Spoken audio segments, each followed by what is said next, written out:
Financials, episode 10. We've made it to double digits. So we must be doing something right.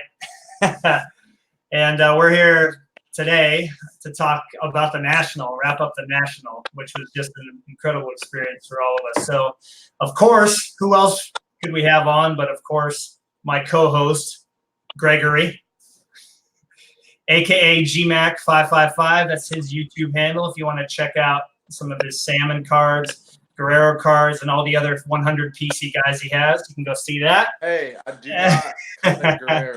I do not collect Guerrero. Not yet, at least. All right, and then we've got Alan, of course, who is in our recap videos. What's going on, man? What's going on, guys? What's going on? Thank you for joining. Yeah, real quick, we're doing StreamYard.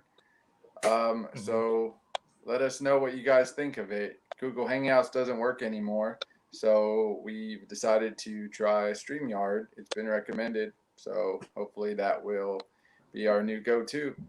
Yeah, no, I'm really excited to try it out here. We've been playing with it a little bit yesterday and just trying to see how it's going to work, and I think it's going to work a little bit better and smoother than Google Hangouts because we're not going to be, jumping around every time somebody sneezes or picks their nose or whatever. So anyways, so we're back. It's been a week, right? It's Sunday. It's a week since you guys left. I left Saturday night, but I didn't get until midnight in Seattle. And so it's basically a week for me too. How's everybody feeling now that we've been out of there for a week? So I am caught up. Sunday, I was starting to feel it. Saturday, after the autograph session, I was starting to feel it. Alan and I went out to dinner, and as we were kind of winding down, it just kind of hit me hard. And then Sunday, obviously, I drove home, and when I got back, I was absolutely drained. We had to go to dinner, my girlfriend and I, but I was just exhausted. I kind of hit when we went out to eat, I got a little energy, but it took me probably until Wednesday to feel right. Yeah, I had a similar story too. I had a lot of fun at dinner. I mean, I think that my body had adjusted to Chicago time, so I was feeling great. And it wasn't until I got back to California that I realized that it completely emptied the tank, 100%. And didn't feel right because my time hadn't adjusted back to California time. And I didn't feel right until about Wednesday or Thursday, but I'm feeling pretty much 100% now. So it took a while. It was I think it was a heavy lift for all of us because we all wanted to bring our best, and I think we did. Yeah, I would agree with you guys. I felt like I gave 100% of my energy to the National, and it went way beyond my expectations. But that first day after getting home, because I was stuck in the plane for extra time, it ended up being 6 hours total or something on that plane. And even though I got to say hi to Nate Robinson, that was really cool. He was standing in my row while people were walking by. It's like, oh, how's it going, Nate? Good luck in 3-on-3 or whatever. But that was I definitely had a whole day to just recover. We really didn't do anything Sunday. I just got to spend the whole day recovering while you guys were traveling. And long story short, here I am back in Alaska, and I was happy to look at all my cards, look at my loot. I filmed a recap video, and so that was really fun to do and just talk about my experience a little bit. But I wanted to save most of it for the podcast. So I guess my first question for everybody is, did it meet your expectations going in? We all kind of had this idea of what the National was going to be like. And I looked at videos and we talked to Nate and we kind of, we all kind of got revved up. Alan had been there before. We kind of got, this idea of how we were going to approach it and what it was going to look like.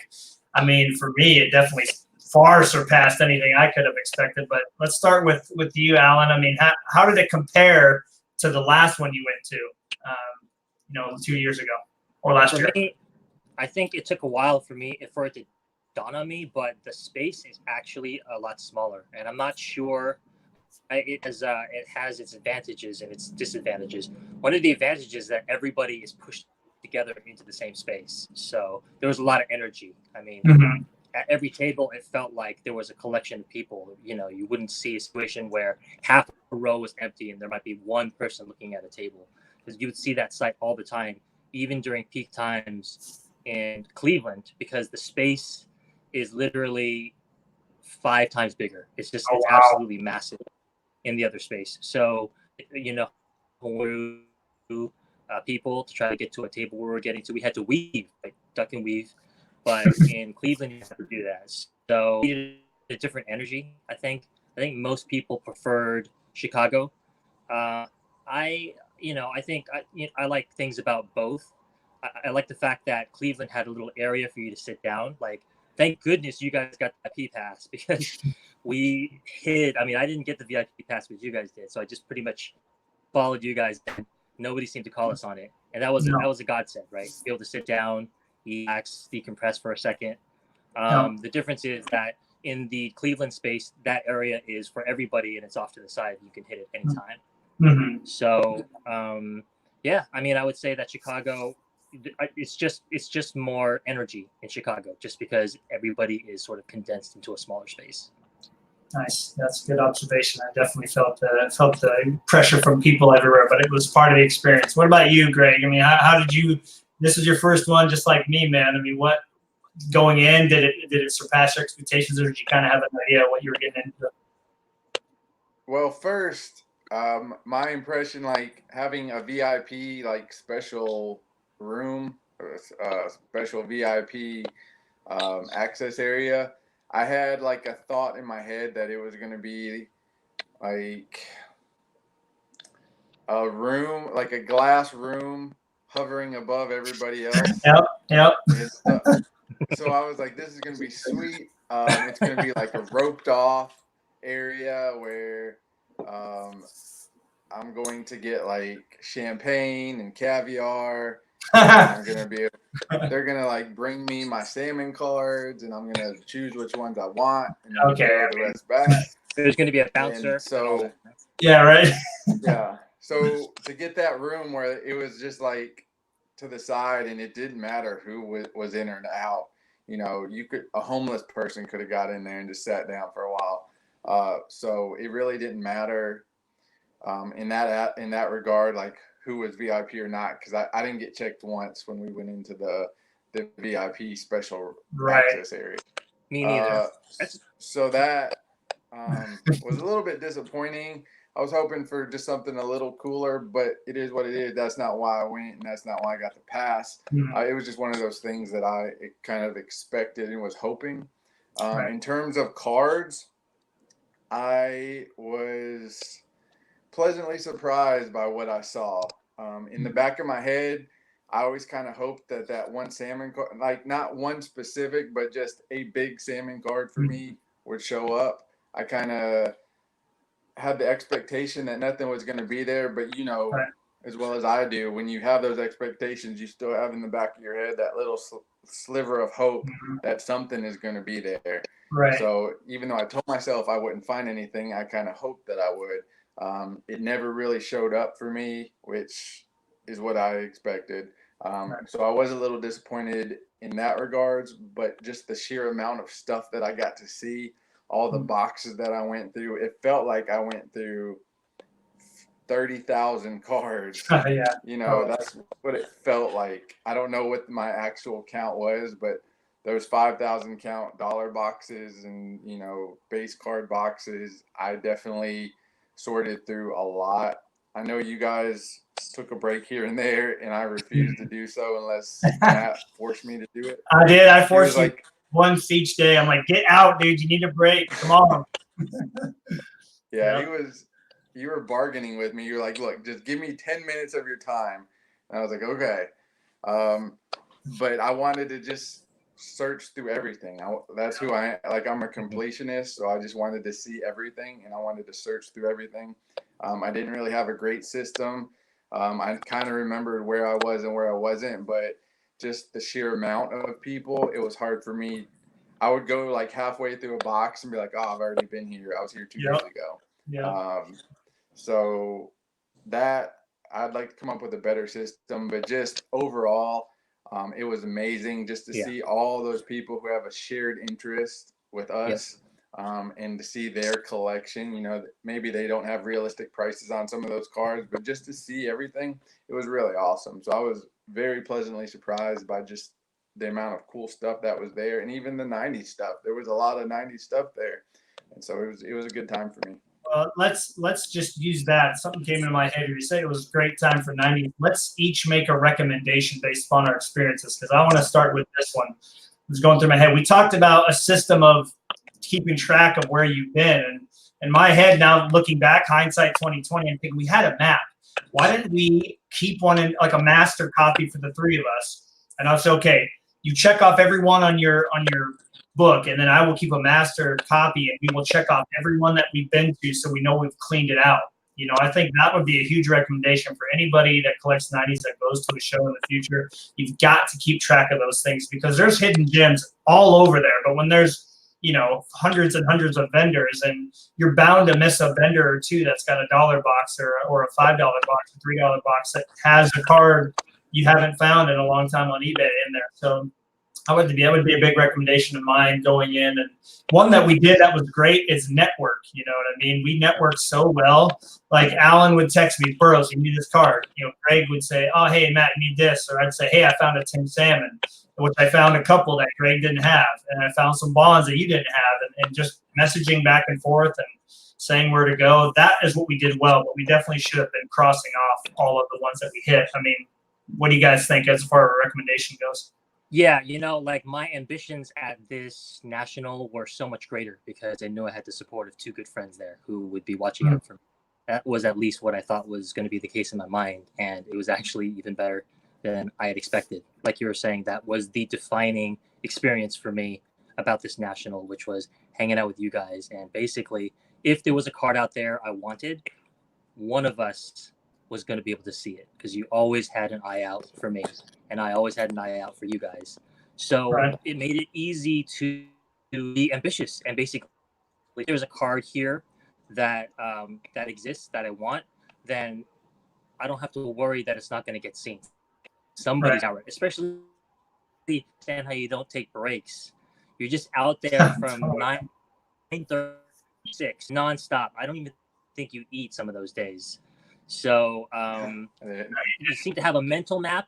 It would have been nice to have that mental map put down, like Matt was saying, on paper. Like we do have a schematic. It's just, even when you look at the schematic, though, there are so many tables. I wonder with your new system, I understand why we'd want to do it, and I think it would work, but it'd just be hard because there's so many tables to mark down. Like, what would you even say? Right. Like, this one is one we have to come back to. This one, just skip it from now on. I'd say, yeah, like maybe put a star next to one on the map if it's a come back and check again later. Cross it off if you've been there, look through and there's nothing there. And then, you know, as far as you'd have to almost check off all the bad ones too, you know, like the ones that have vintage and whatnot. But yeah, you'd have to come up with a system. We'd have to talk about it and figure it out ahead of time. But I would print, you know, make a nice big copy of it or something and just cross it off. Something along those lines. What do you think, Greg? What you got a recommendation for people in the future that are big '90s collectors? First, I would say bring people. Yeah. Coordinate some way to have people looking out for you, because you cannot, regardless of whatever system you have, you can't do it with just one person. It's just, there's too many tables and too little time. So I would say bring people, have people there, coordinate so you can talk to those people. If that's not the case and you absolutely have to go solo, I think your map idea would be good to like check which tables are of no use to you or don't have anything that is of interest to you. And Right. then you could like do a circle or a star for those that you want to go back to and explore more. So you could have, like day one, you could spend that time mapping out like, okay, table one, nothing, table two, nothing. And then day two, you could go back and be like, okay, let me further explore, you know, 6, 7, 12, 37, 409, whatever. Right. And then you could each day you could get a little more detailed. But on the opposite end of that, you're going to spend time doing that, and your high dollar cards and the big cards are going to go because people are going to stumble upon them while you're mapping out stuff. So you really need people. You really need to tag team it, triple team it, and map it out, I guess. But you're trying to find cards before everybody else, so it's kind of like a bum rush while you're mapping it out. It's just kind of like a chaotic adventure that I want to do again. Yep. Yeah.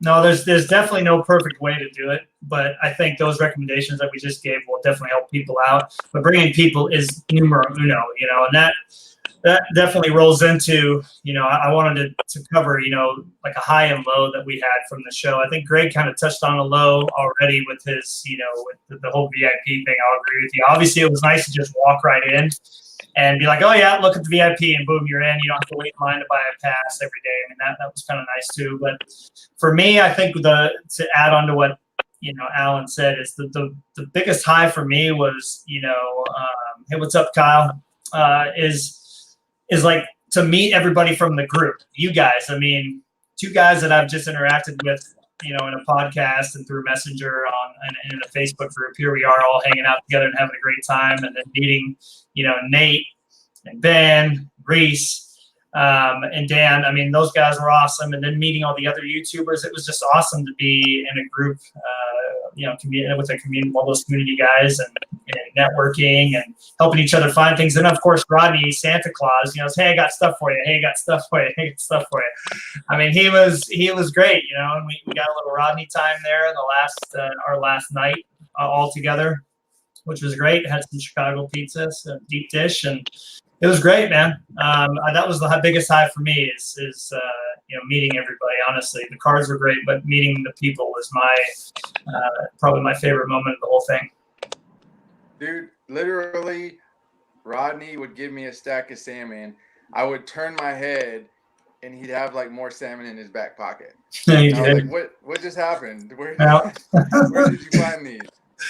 Yeah, he was amazing, man. He really was.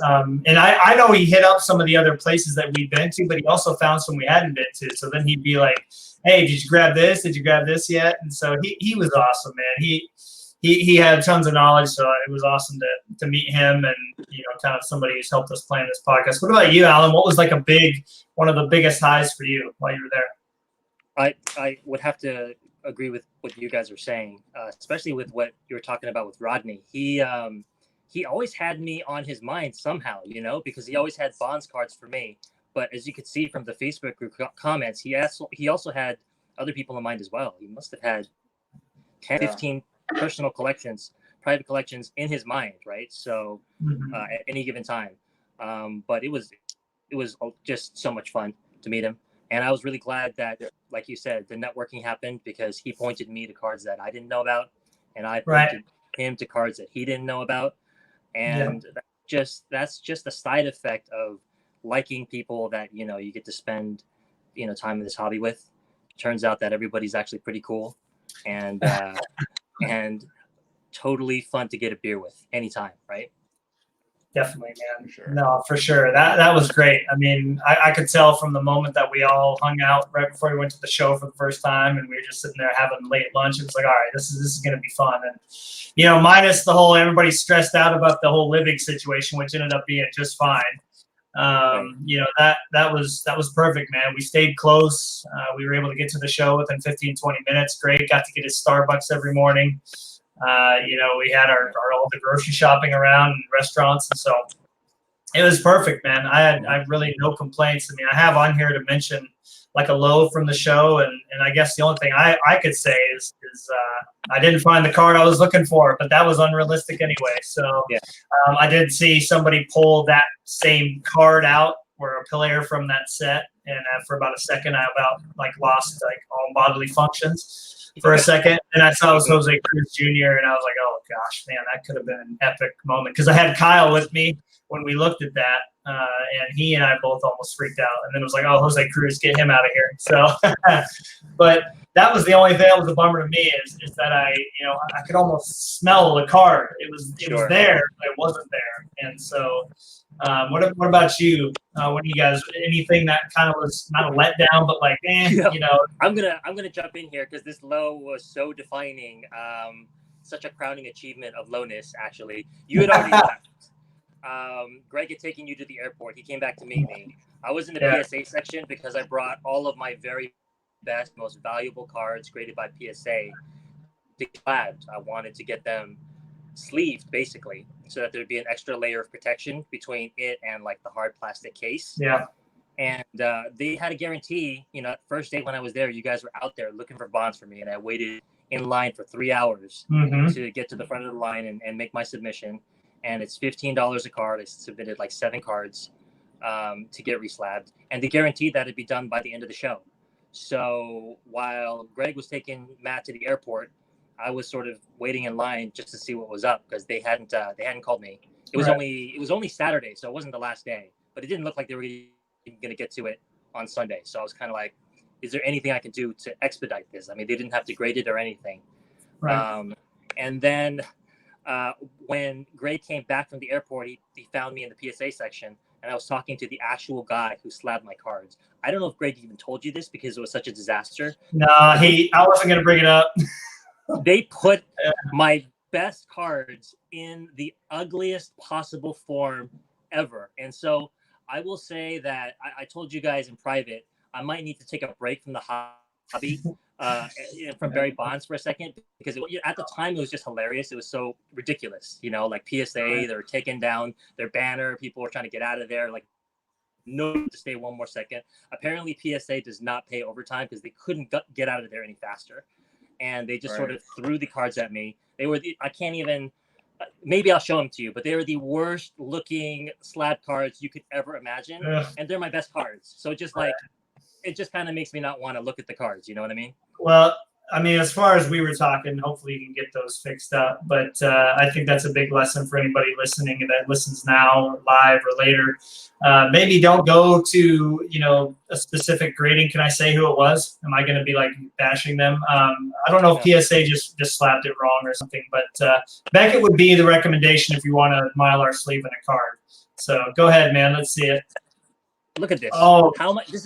This is my best card in terms of to look at. And how can you enjoy a card that looks like this? All of them look like this. It is such a mess. When the lady handed it to me, Greg was laughing at me about this. She was like, "Why do you want these like this?" And I was like, "Oh man, I don't want these like this. I just have no choice. They're closed. I can't even give them back to you. I'm about to get on a plane in a couple of hours. What am I supposed to do?" So I mean, Well, at least it shines a little bit still, but dude. Yeah, hold on. Yeah. So here, go ahead, Alan. I'm gonna give you the big screen here. Yeah, go for it. Let's see it again. Okay. Yeah, this is a nightmare. I mean, I don't know if they just have an inability to put plastic all around it, but the guy was clearly rushed. I mean, he did 7 cards in about 10 minutes. So this is what happens. Don't rush PSA, I guess. Wow. And so, I don't even know if I have the heart to, call him up and complain and send him pictures and tell him how bad it turned out. Because it's just like, dude, just imagine your 7 best cards looking like that. That'll ruin your day. No, that's no good, man. Well, at least that's a good lesson. I made some mistakes, with different things, with college and whatnot, and how much I paid. And I try to give advice to all these high schools that graduate. Don't do this because you're going to waste money. So hopefully you can do the same kind of advice to people and say, hey, don't spend your money on these things. Just get it reslapped with BGS if you have to, or just leave it as is. And leave good enough. I think that's probably right. No. So I mean, obviously that was the last actual experience I had at the show. Right after that, we left for good.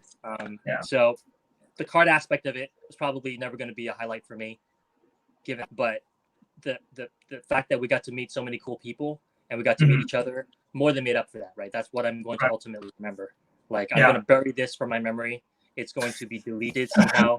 I'm either going to hide it away in a vault, I'm never going to see it again, or I'm going to send it out to get redone. But that again is the experience that we shared together, and hopefully we'll be able to repeat it again sometime in the near future. You definitely have to have them redone, whether it's PSA or BGS. But you're right. You were the last person there, and he told you he had them done and to go talk to customer service. So we went to go talk to customer service, and they were like, "Yeah, we're closed. We've been closed for 20 minutes." And I didn't. At that point, I was like, "Well, your cards are here. They're right here. We can get them." And she brought them out, and it was like a rush job. She was like, "Here, sign it. We're done." And you looked at them, and then she looked at them, and she was like, "Why do you want them like this?" Wow. It was it was pretty funny, surreal. actually. It was like, well, no, but of course we don't want them like this. But I think the moral is PSA is not equipped, or at least from what I've seen, they don't do a great job. And I think originally they had them on top of the Mylar, right? Yes, which I don't even understand. I don't understand why they do that. Why would you even do that? I have no idea. Like, I honestly, we were discussing what the benefit would be. I think the only thing I could think of would be that the back of the card wouldn't be pressed up against plastic. It would just be on 4 soft folded pieces of like saran wrap, essentially, penny sleeves. But I had no idea why you would even bother. Yeah. I mean, we've seen those weird shaped 90s inserts with really jagged edges. Like, those are the types of things you want to send to BGS, I feel like, because you can get it encased and make sure it doesn't bump up against any of the hard bumpers. And I know that PSA has the ability to do it. We've seen those weird shape completely within the way they do at BGS, but unfortunately they did not do it for my cards. Greg, what are you gonna show her? Like, they were like, "Okay, there." Yep. And you're like, but it goes in like that. It goes That's inside. How it works. Yeah. Right. Well, and for it to be crinkled like that, I mean, it just. Oh, here we go. Let me see, Alan. Oh, dude. It looks worse. I mean, it looks bad now, but it looks even worse in person. I think Greg can attest to it. It just looks horrible. Makes you not want to look at your card. Anyways. Yeah. Well. Yeah. Let's move on from that. Other than to say, hey, if you want the Mylar sleeve from PSA, don't. That's the lesson there. Unless they just rushed it and they can do them right, but we all want you to have those redone, man, because those are some of the best '90s cards. They're iconic. You got an essential credential. Those are your 24 karat. I mean, those, which is a bummer because you've never shown that on the podcast before, and that's the first time any of us have seen it. Hey, Breaks and Stuff. Looks like YouTube got new subscribers, man. Look at that. You get Breaks and Stuff. Just went and found your channels, Alan and Craig. So nice. Pretty cool. So cool. Well, in closing, I think we can all agree that the best part of the whole thing was the connection that we got to make, and just meeting everybody and being able to message each other and say, hey, did you get this card? Did you get this card? Did you get this card? And we ran into people along the way. We saw Nate a few times out of nowhere. We saw Rodney. Reese was there.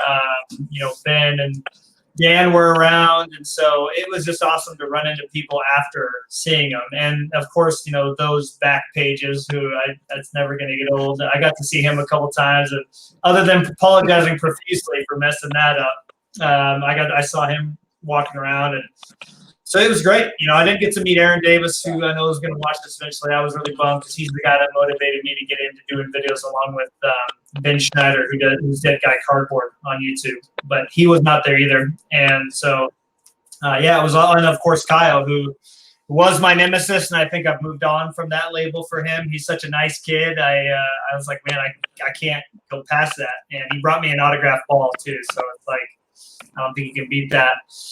Oh, my friend Tony is watching just down the street. So what's up, Tony? Thanks for joining. If we're giving shout outs, we also met Josh and Jason, 2 guys that Nate and I ran into when we were at a card show area. And while I was having my last hurrah in the Robloxes with Greg, where I found a lot of the Bonds cards that I ended up taking with me, one of the people looked up at me and pointed at me and said, "Essential credentials."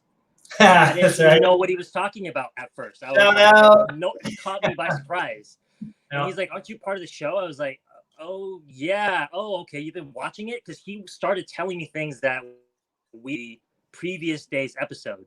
So I was like, "How do you have time to go to them and then just watch a whole bunch of podcasts?" But Yeah. anyways, that was flattering. I don't remember your name. I don't know if you shared it with me, but we have a lot of fans out there now, I guess, who I guess so, man. who we don't even know. So that was pretty. But we that was pretty talked great. to him. Yeah.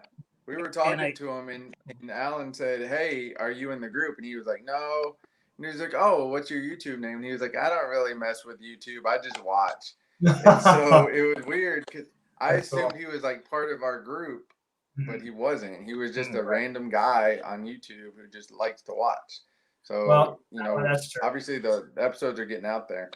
Well, and Alan got to sign. We signed. Who was that had the Cubs jersey on? He's a friend of Nate's, and he had us autograph a ball. All the YouTubers. I can't remember his YouTube handle. I feel bad about that. But it was like Jay something.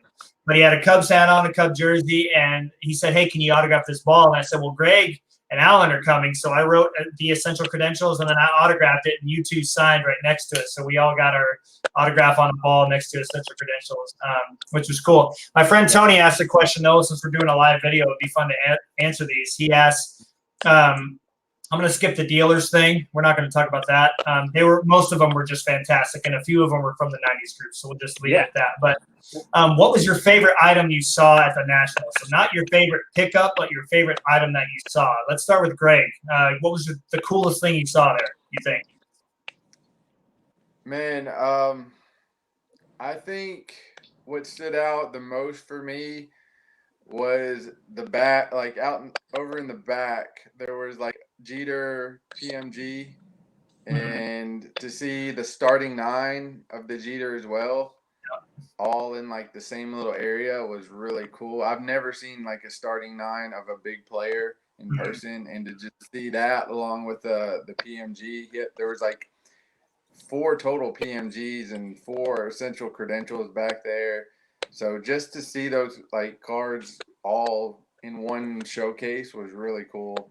A lot of that 90s stuff, you see it online, but you don't really get to see it in person. So just to see everything grouped up at once was like just an ultimate, just shot of adrenaline. Yeah, it was awesome. So just, I think those were the big, there were some big Jordans there as well. I kind of dabble with Larry Bird, but to see some of those Jordans, that was pretty big for me too.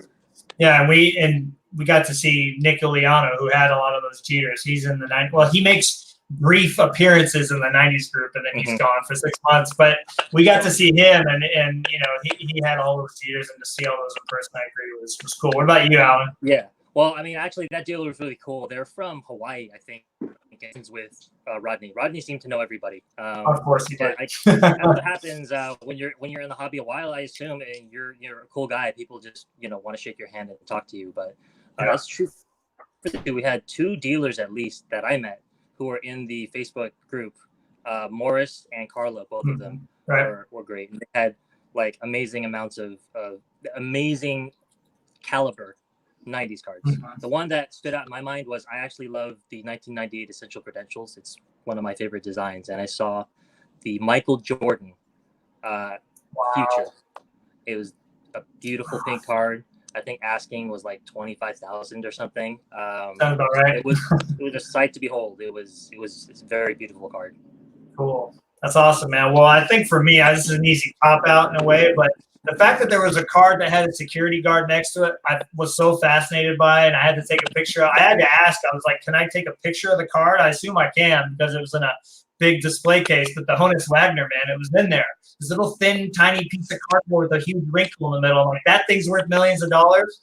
Okay. It was just like, it would be so easy to go to that card if it wasn't in a case. So it's amazing to me to see that card in person, and it had this like velvet plush little thing it was standing on and everything. I was like, wow, okay, this is crazy. But there is millions of dollars upon millions of dollars with the Jordans, the Jeters, and Brady's and all this other stuff. But yeah, that card far surpasses anything that I didn't think I was going to see that card there. And there were 2 of them.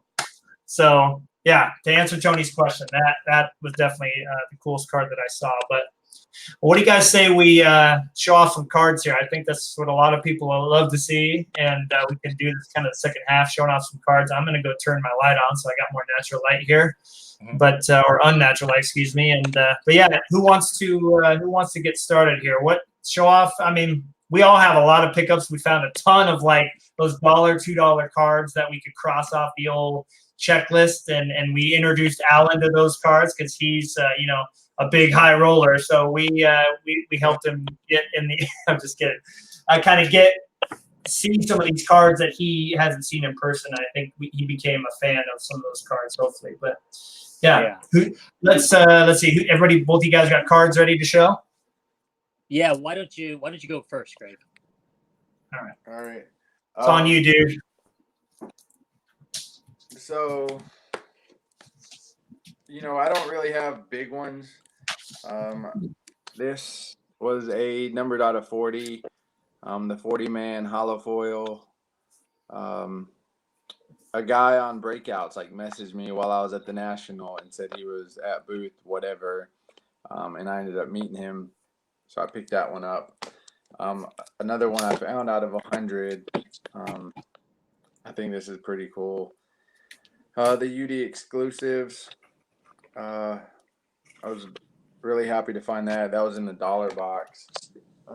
I usually don't do in-person autographs, but this was $5, and I like Heritage, so that was kind of a no-brainer because this was like the first day. I didn't think I was going to find much, and I came across this, and I thought, well, it's day one. I'll spend $5. Reese actually was the one who showed me this. This was actually in a case, and that was $10. But I'd like Circa.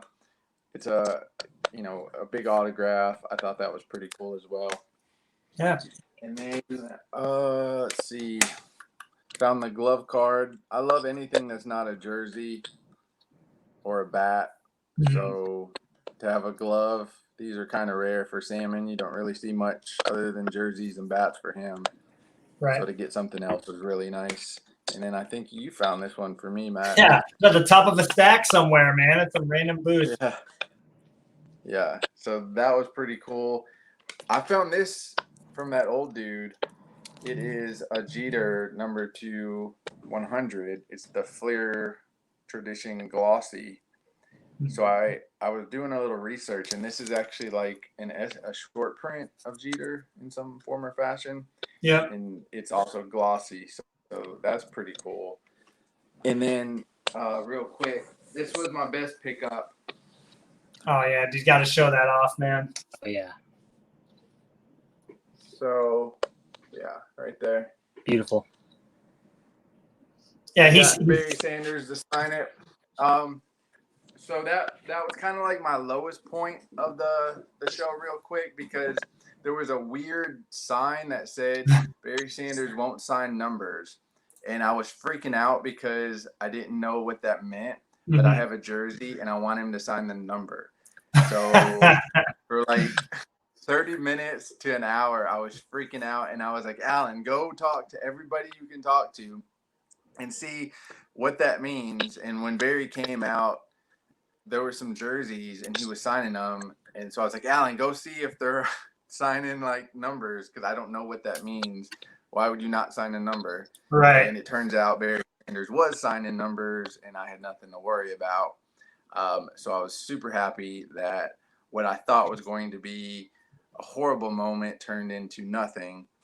And then while I was in line, I'm going to tell this story. While I was in line waiting for TriStar to authenticate the jersey, there was a little kid in front of me who was straddling the privacy curtain in and out. And as he was like hanging on the other side of it, all of a sudden I heard, "What's up, brother?" And so I looked on the other side of the curtain because I recognized that voice.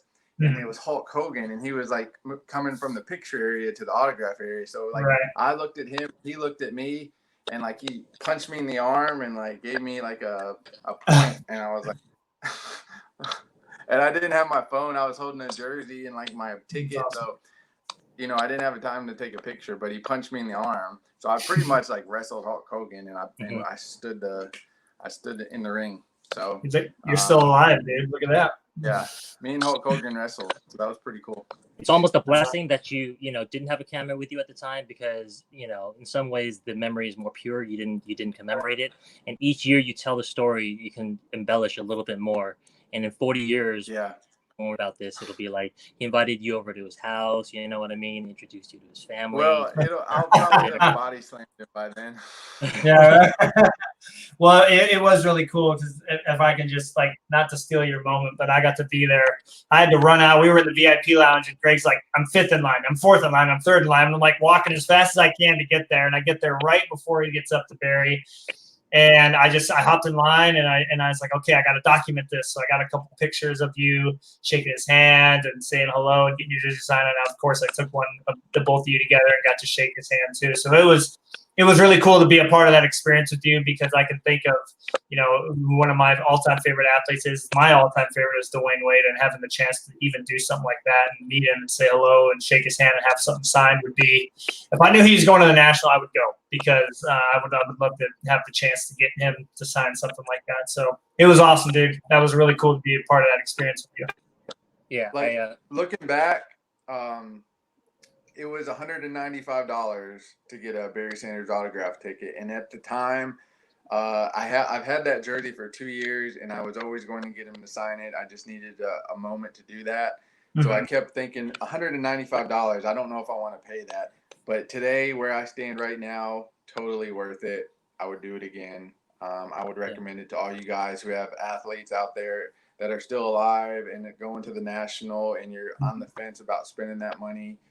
As a person who has experienced it, shook the hand, got the picture, got punched by Hulk Hogan, it's worth it. That's great, man. That's great. Well, Alan, you had a different kind of experience, like I was kind of teasing you about, but I'm just having a good time. Is you still are learning a lot about the 90s and some of the cards to look for, and which ones stand out and which ones, even though they're rare, you might not know that they're rare unless we pointed it out. So what kind of cards were you able to pick up and maybe gain a little more of an appreciation for?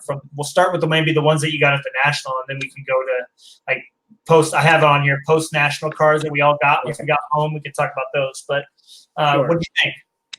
Well, it was at the final row boxes of the show, the final time I got to dig through anything, where I found pretty much all the cards I ended up putting in a magnetic. I think Greg brought me back to that area, and then you came. And because I don't know all the cards, I picked out the cards that I liked, and then basically handed them to both of you, basically to say which ones would you leave, because they're I can find them anytime, anywhere, and which ones should I take. And there was a lot of crossover, so I ended up bringing a lot of those cards home. I already knew about the gold medallions, but I never thought that I'd be able to find five gold medallions. And the thing is that dude that we were talking about before, who knew that we were part of Essential Credentials, he was already there looking for A-Rod and looking for Barry. I don't think that's a coincidence, actually, that he was digging through these boxes. Who was there looking? Who was looking for A-Rod and Barry Bonds? The guy who recognized us from Essential Credentials was there with his family, with his wife and with his daughter. They were just so patiently sitting there while he went through like 10,000 cards, and he's basically surrounding the Bonds area. So I pretty much just picked up his scraps, but he, like me, is a new collector, and he didn't take any of these gold medallions. Maybe he has them already. That's another possibility. This one is cool because this is from the product that we all opened together after the National, and I think you got to pick up pull a Ken Griffey Jr. this, right? And can you, for the audio people, can you say what card you're talking about, please? Sure. This is the Rawhide Bonds 96 Fleer Ultra. We were able to pull the regular Rawhide Griffey right out of a box, and I think you took that one home. I did. So it's in my binder. So yeah. And then I was able to pull a couple of Bonds from that box. I don't know if you guys remember some pretty common inserts, but I was stoked about it. These inserts by themselves were enough for me to be able to pull good looking Bonds card. And then to top it all off, in that row box where I found all the gold medallion, I also found the gold medallion version the night earlier, which That is was just so cool, absolutely man. sick. Because you gain an understanding of how hard all this stuff is. Like we were stoked just to pull the regular insert, and so Right. you know, Greg really hooked me up for these cards here. I think he probably plucked 3 or 4 out of the gold medallions himself just from the stack of cards he was looking at, and I picked up a couple as well, and that pretty much made my show cards wise, because up to that point there were a couple of big cards that I was thinking about getting, but I didn't end up getting them.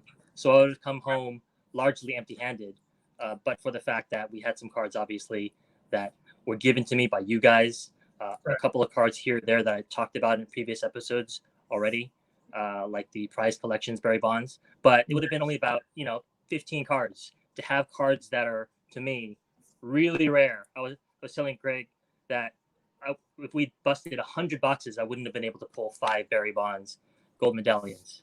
So just to be able to do that, they were $1 a piece. I mean, that saved it. That was great.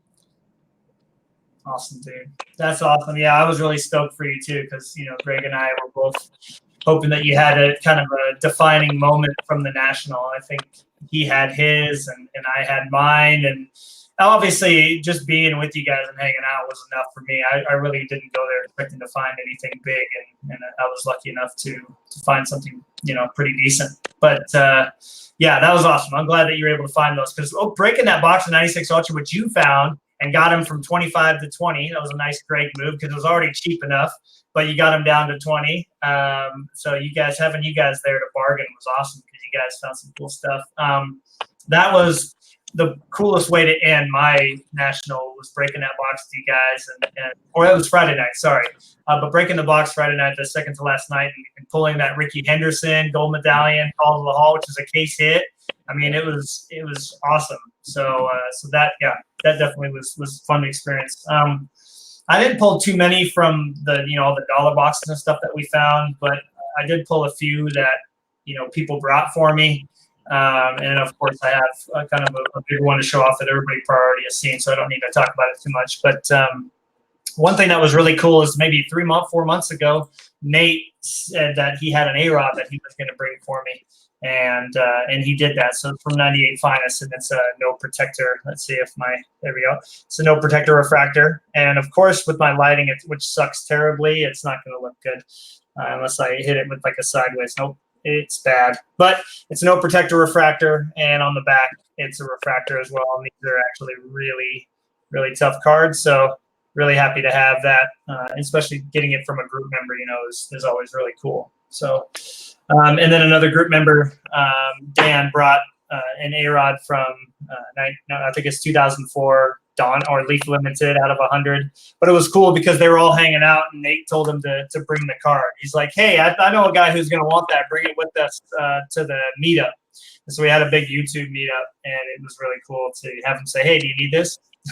So, but one of the coolest things is, none of you guys were there for this, but I went to a booth, and there was this A-Rod dial-a-stats from Prism.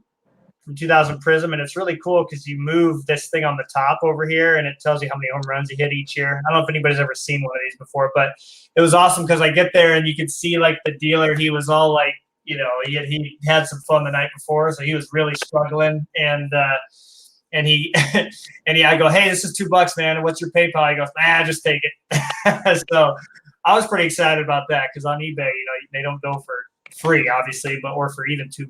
So I was pretty excited to be able to grab that. It looked like it had come in a box of a collection that he bought from somebody. It was all the way in the back by one of the concession stands. So that was cool to get that for free. And then obviously the biggest card that I think any of us got was the A-Rod View to a Thrill out of 10, which I don't need to show too much, but it's pretty rare. My camera doesn't even want to grab it. Grab it. There we go. So super excited. It's sitting here on my desk now next to my Dwayne Wade auto that was waiting for me when I got home. But anyways, I don't want to show off all the other things, but I found so many cards that I didn't have, and a lot of it was thanks to your guys' help. So that was really, really cool. But if I can start and then I can push on to you guys so you guys know what's coming in case you haven't grabbed anything. I know we all had mail waiting for us when we got home, or have gotten some mail since we got back from the National. And I think it would be really cool to talk a little bit about those cards real quick because I got a cool story behind mine. I got home, before I got home, I got to hang out with my dad a little bit, and he had a concert, which was awesome to see. But the day after his concert, I said, "Hey, you know, there's some card stores around here. Let's go check some of them out."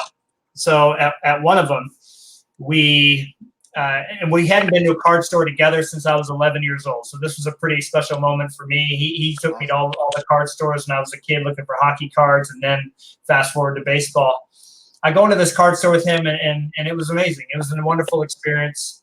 And it just to see him marveling at all the cards that were there. And he ended up getting a Brett Favre McFarland figurine, and he got a couple Russell Wilsons for his desk. And just, you know, I got to even show him the cards that I picked up at the National. And it was cool to see him say, like, "Oh, I like this one. I like that Focus Pocus." And he was pulling out cards that weren't rare, but he's like, "These all look really, really nice." And so that was awesome to experience. But at that store, I got to find a couple of really cool things, and I got to complete a rainbow that I'd been looking for. Not, you know, hard because I never saw the cards, but about 4 years ago, I bought this. I got to do the whole thing bobber here.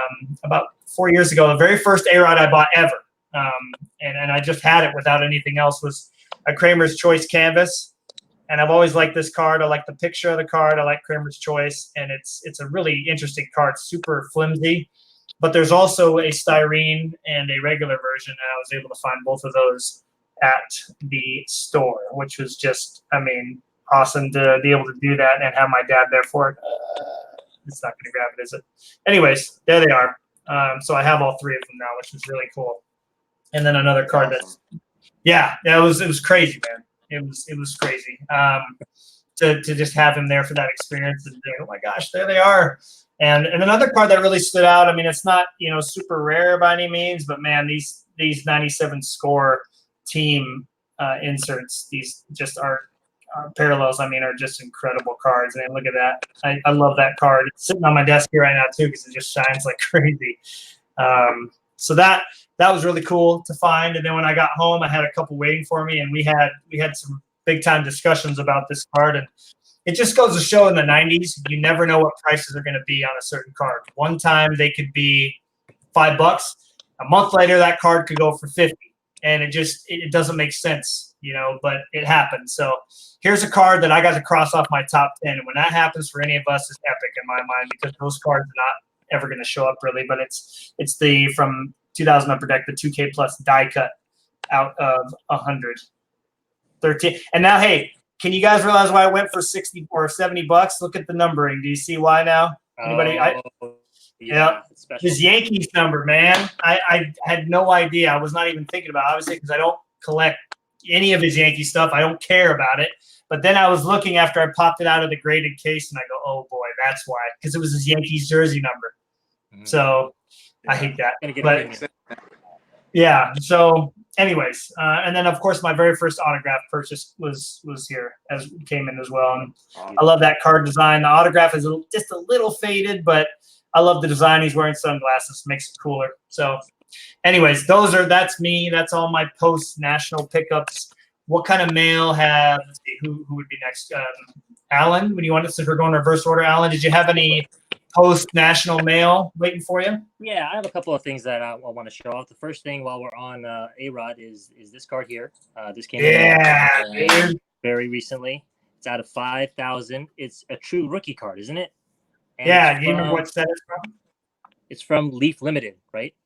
Yep, that's right. And the only reason, I mean, I don't think I could ever afford to break this when I was young. I think it was a premium product, but I remember seeing this at the back of the Beckett and thinking, "Oh my God, that card is so beautiful. I will never be able to see that card in person." And so I had that discussion, and you remembered. And so when you saw it online, you were like, "Got to go get it right now." And this is the third or fourth time you've done it, and I don't regret it. It is a beautiful card. It's a rookie card. The investor, collector, old school, looking at the Beckett arrow going up and down collector in me, that is definitely satisfied when I get a true rookie card of a great player. A-Rod, he's underrated. One of the greatest players of all time. So. Yep. Well, and I remember I made it a mission of mine when you said it's a dream to own that card. I was like, when I see that card for cheap, I am going to message you, and it was way cheaper than it ever is. That card sells for $70 to $80, and I'm like, you got to buy this now, because if you don't, within 2 minutes I was going to buy it for you, because you weren't responding at first. But I'm glad you got it, man. You're going to love that card, I promise. So, and I do already. So, there's no question about it. The next card I want to show is. We've talked about this set quite a bit already. Yeah, the entire set, but I got the Shadow series in the mail. Awesome. You can see the embossing, I think. Love it. Love it. Right there. Yeah, you can kind of see it in the center. It says Shadow series. And it is out of 99, I believe. So. Yeah, and we broke a box of that while we were there. So that was fun. And we hit a few things, but I've been so busy I haven't been able to send out any of the cards. I don't know how Rodney got all that mail out all of a sudden, but it's gonna take me a while to get mail out to where it needs to be. Right. So that's great. Now I only need the red, the red one. I don't know what it's called, but Red the Revolution from the retail packs. Yep. Yeah. Okay. The Red Revolution from retail packs, 1999. And just two more quick ones. I think I've said before on this show that I really like 1998 tech, and so I had a third diffractor come in. I believe the rumor is that there's only 10 of these total of each pattern, and there's 90 patterns, so really there's 900 of these. But it's fun to chase. They're pretty tough.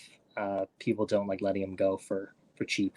So I don't know if I'm going to be able to get much further into that set, but I'm glad to get another one. And then finally, the biggest card that I've gotten since I've gotten back is one that you helped me get, Matt. This card right here, you can't really see it. Let me put something behind it. That's not gonna do. You one of those pack thingies, those little what are they called in modern product? The little white squares, little things they put in the packs. Yeah, filler or I something. need one of those exactly. You can't really see it, I guess, but it's this looks terrible. But what it is it's all right, dude. It's all right. Go for it, man. It's out of 10. That's all you need to know, I guess. It's a proof. I believe that it came out of packs. I was talking to Matt off camera about this, and it is from the Command Performers subset of 2000 Pacific. Okay, that doesn't show out too. Oh, there you go. That's not bad at all, man. Yeah. So it's out of 10. It's pretty sick. It is officially the rarest Bonds card I own. And thanks again to my buddy. Awesome. So that's awesome, it. Those dude. are the ones that have come in for me. Awesome. Hey, what's up? She blinded me with refractors. That's got to be one of the coolest YouTube names I've ever seen. He said, "What's up, guys?" That is awesome, Alan. I was really happy to help you get that, and I can't wait to see what else you're able to unearth. Hopefully, you unearth something like that for me one of these days. That would be cool, man. Or I mean, as far as Greg goes, I mean, he's looking for salmon, so we've already covered that whole. I mean, if we're able to unearth anything rare of him, I mean, it's going to be a Christmas miracle, man. Right. But it'll happen one day. But Greg, let's end with you. You had some cool mail waiting for you when you got home, right? A couple things, I think. Just one. Just one. Okay. Yeah. But it was a good one because it's something that doesn't pop up very often, I guess. And it's numbered to 50. Oh, look at that card, dude. Full card. That thing's got some serious shine. Oh my goodness. The serial number is basically invisible. Yeah, they didn't put the foil in those that year. It was so weird. But it's out of 50. It's the class 2. I've got the class 3. Wow. Sorry, no, I take that back. Class 1. Whichever one is out of 100, I've got that one. Mm-hmm. This is the one out of 50. So I was able to make an offer on it, and I'm happy to add it to the collection because, quite honestly, these kind of cards for salmon are pretty rare. I've got most of the good stuff nowadays. So to get these to pop up, it just doesn't happen too often anymore. So I'm excited to have it in and add that to the collection. But that's the only mail I have after the national. That's a fitting card. I mean, your commitment and love for Tim Salmon cards is just absolutely unparalleled. I was looking for Bonds in one of the row boxes at the National, and Matt was looking in the A-Rod section. I called them both over. Mhm. And the dealer joked that there probably wasn't going to be any Salmon cards, but if there were any, they were going to be in that gigantic miscellaneous section over there to the right that nobody looked through. Yeah. And I was like, there's no way anybody's going to go through that. But you proceeded to walk over there, pound the entire box of cards, pull out like Yeah. 4 salmon, right? At least 4, maybe more. Yeah. So that was really impressive. That one card alone is enough to have a show on. I think it's such a beautiful card. Mhm. I would say like the first 50 cards in, I had found 2 salmon. So at that point, I was like, all right, I've got to go through the whole box now because Yeah. I found salmon. And then I ended up getting 3 cards, I think, and he wanted 17 or 18. And I said, all right, I got $13. Will you take 13? And he was like, you got to be kidding me. And I said, I got 13. You want it or not? Did he take it? Yeah, he did. Why did he want $13 for 3 salmon cards? I know. No, it was like a few of them were Franks, and there was a Oh. salmon or 2. Okay. All But right. The total was 17 or 18, but I wasn't going to give him that. So I offered him 13, and he took it. I will say, too, that the dealers, and Alan, you got to experience this, too, that third day when you were getting some of those bonds, golden downs and stuff. The dealers were great. I mean, overall, man, you find you get it's like every card here is $1. And you get 10 or 12 of them and say, hey, man, can I give you 10 for these? Is that cool? And you look through them and be like, yeah, cool, no problem. I mean, they were all really cool. And if you stayed there and talked to these guys, say, hey, where are you from? I love doing that. I didn't bring that up yet, but I would just walk around, and I got to see a dual Ken Griffey Jr. A-Rod signed picture, and I sat and talked with those guys from Phoenix for like 20 minutes about it. I mean, you could go to any dealer. I mean, sure, we were in our zone with the boxes and stuff, but it was awesome to just sit there and just talk with these dealers, and then you look through the boxes while you're talking and say, hey, this is what I found. What do you think about $8 or $12? Sure, no problem. And so it was awesome. I really enjoyed that. The wheeling and dealing for my biggest card. I wheeled and dealed, and I didn't involve you guys because I couldn't handle the pressure of my friends watching me do it. But and I do want to tell that story real quick if I can. Just kind of in closing is I went into the VIP lounge. I made an offer. Greg was there, and he shut me down big time. Said nothing less than this amount. And I said, Greg says, you're on an emotional high, man. You got to get out of here and go do something else. So after a while, I went to the VIP lounge by myself. I wanted some peace and quiet, and there was a gentleman in there that had these huge posters that he had made custom, and it said like Hall of Fame, Gold Glove, this, and he was getting every person alive that was a Rookie of the Year, that was in the Hall of Fame, that had a Gold Glove, that won a Cy Young, to sign these posters, and he had an incredible amount of players on these posters. So long story short, I was talking about spending a certain amount. Like if you knew that this was your only opportunity to get Roger Clemens and it was going to cost you this amount, would you do it? He said, absolutely, because when am I going to have a chance to do it ever again? If I have the chance to do it, I'm already here. I would have to do it unless it was like a ridiculous amount. And so he basically looked at me and said, look, man, if you want this card, you got to go get it. You're never going to have a chance to get it again, especially at the National. So I went and did it. And it was, thanks to a lot of people there, including him. So I went and did it. So it was awesome. It was awesome, man. What up, Nate? Hey, Tops 85401 popping up at the last second. What's going on, man? Yeah. So Well, yeah. that was Anyway, awesome. I'm glad you got that card. It was a big card to get, and so I'm glad you ended up with it. I think it was a blessing that it ended up at a mom and pop shop because you were able to work with them. The card I wanted was not at a mom and pop shop, and that dude was solid. And Alan's got the same story, so I'm glad that yours was actually with somebody who was easy to deal with. Yeah, well, we said before we went into the show that to find anything there. We saw a lot more than we expected to see, but I think one of us needed with sort of a cornerstone card, given what was there, and you did.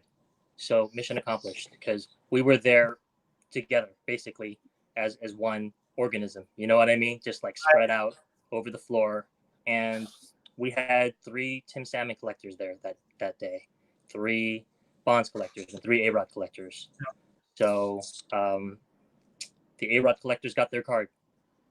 Yep, for sure. Well, and I do need to give a shout out where it's due. I mean, Joe from our 90s group had posted a picture of it, and it was like within a thread, so nobody else saw that it was there except me, and so I knew the card existed, and he was able to pinpoint me in the direction where it was. And turns out that dealer was a teacher as well, like myself, and his son was there with him. And after buying the card and coming down from my high, and you remember I texted Rodney, I'm like, dude, I need somebody to celebrate with. And the first guy I found was Alan. He's like, wow, man, that's awesome. So after coming down from my high, the next day I went over there and had like a real nice chat with them and just talked about their, experience at the show, if they're going to come back. And it was awesome, dude. It was a really good experience for it to come from a dealer who was just a nice guy and definitely gave me a really good deal on it.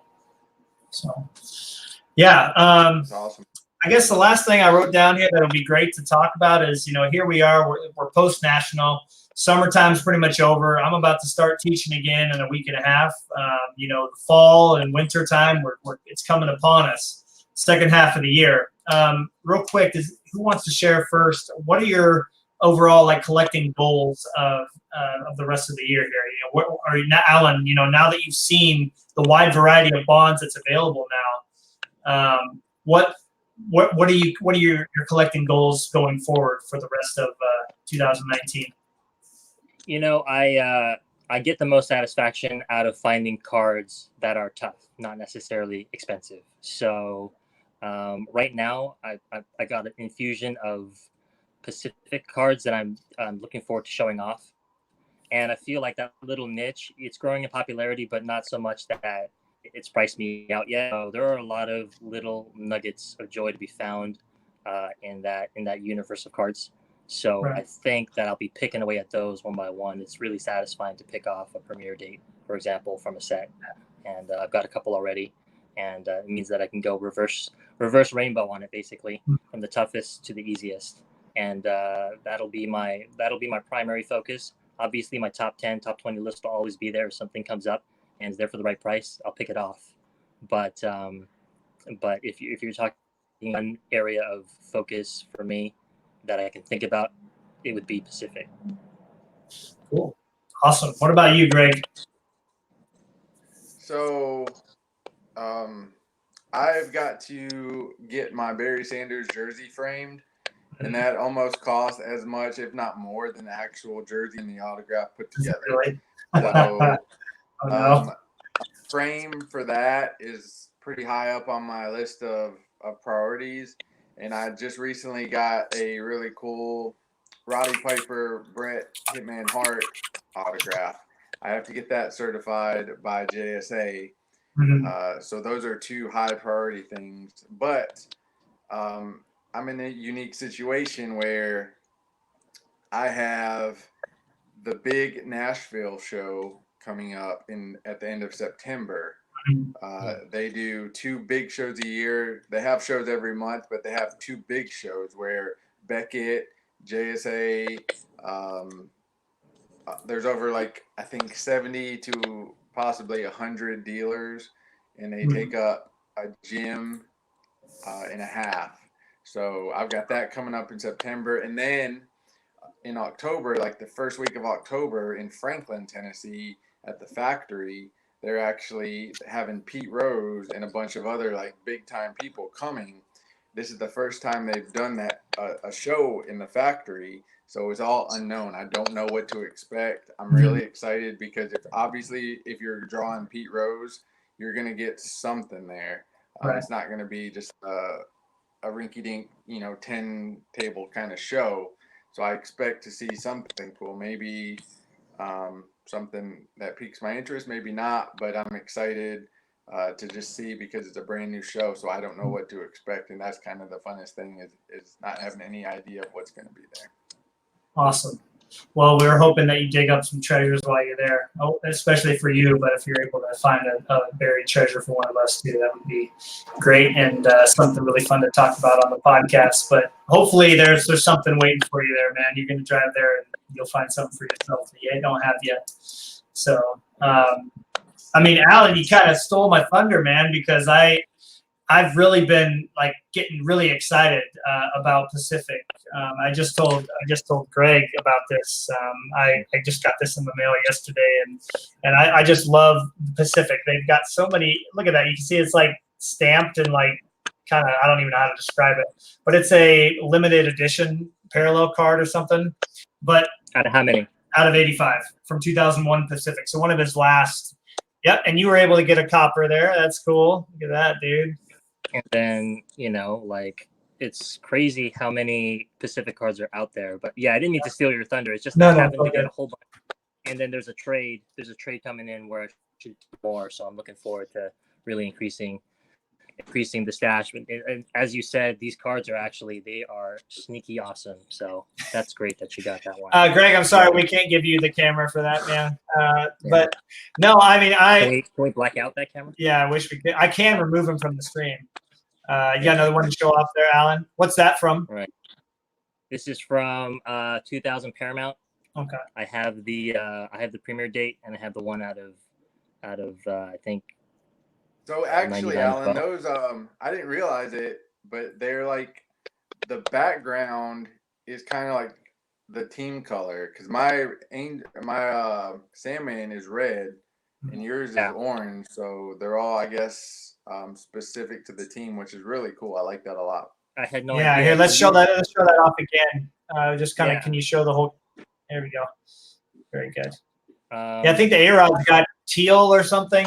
That's one that I don't have yet. I passed it up too many times just because it shows up often. But that's my goal, Alan. Is I'm going to start really like focusing in on Pacific. There's a lot of cards out there that aren't necessarily tough by pack pull standards, but just don't ever show up on eBay. So I'm going to make like a list of those and just start crossing those off. COMC is going to be great. Oh yeah, actually, Alan, you're showing off.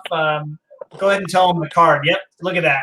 That's so sick. This is the EO portraits. All right, now I was telling Greg this yesterday. I got them out. If you can find the 98 version, take it and shine some light through it onto a surface, and it looks awesome, man. Like there's a shadow that it makes. So when you go from the front and like you shine it onto like a surface or whatever, I'm talking to the side, but you show it up, it reflects and makes the picture of the player. So it looks really cool. Those EO portraits are awesome. Yeah, I'll give it a shot. Yeah. So many cool cards. So not to get your guys' hopes up, but the card shop guy that I talked to knows and has spoken to Kramer, the guy that ran Pacific Cards, multiple times. And so as I'm kind of talking to him, I would love to try to make a connection happen. And that's like the mountaintop interview right there. I mean, having him in there would be incredible. But, imagine how cool that would be to eventually connect with him and just chat with him about some of those designs that I all came up with. That would be awesome. I'm definitely in a love affair with Pinnacle, or not Pinnacle, but Pacific Cards. The unique designs and parallels are incredible. So I want Kramer to choose me. I want him to get on camera and choose me so that I can be Kramer's choice. Oh, wow. Hey, and not Nate, but Tanner can make your Kramer's choice card for you. He makes custom cards, man. So let's make it happen. Let's make it happen. That would be really cool to find that. I did buy one of those Kramer's Choice jumbos. I didn't want to show it off, but now I need to find the case. So you guys need to look out for those big lucite holders that I've seen them floating around. They're out there. No, one day I'll find it. But cool. I think we all kind of have these goals in mind, and I'm really excited to see what the rest of the year has to offer, fellas. I mean, it's been a great ride so far. 10 episodes in.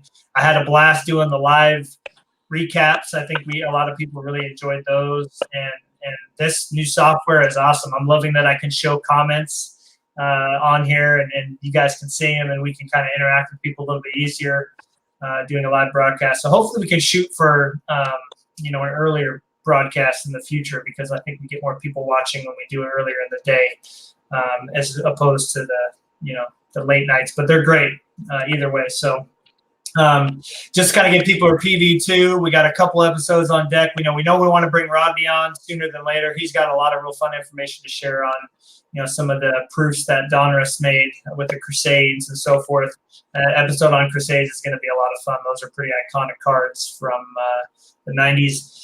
And then we obviously would love to bring on Ben and Dan, who are lifelong friends, have been collecting since they were kids. We met them at the National, and to kind of talk to them, they've been collecting since they were young, all the way through and without a break. And so they've got some really cool stories to share and cards to show off as well. So really looking forward to that. And I hope you guys have a great week. Hopefully there's some epic pickups we can talk about in between episodes. But thanks again for joining us, Alan, and being on here, Greg. It was awesome. Yeah, it's good to see you guys. Look forward to doing another one soon. Yep, and hopefully we can do another show again together soon, man. That would be great. It was memories that are going to last a lifetime. So, yeah, thanks again for meeting up. It was great. Oh, yeah, that VIP pass, dude. I got mine hanging on the wall, so I'll let Greg have the last thing. All right, guys. Well, thanks everybody for watching, and anybody that's listening, remember it'll be on or watch on YouTube. It'll be on iTunes very shortly. And Essential Credentials signing off till next time. Good night. See you later.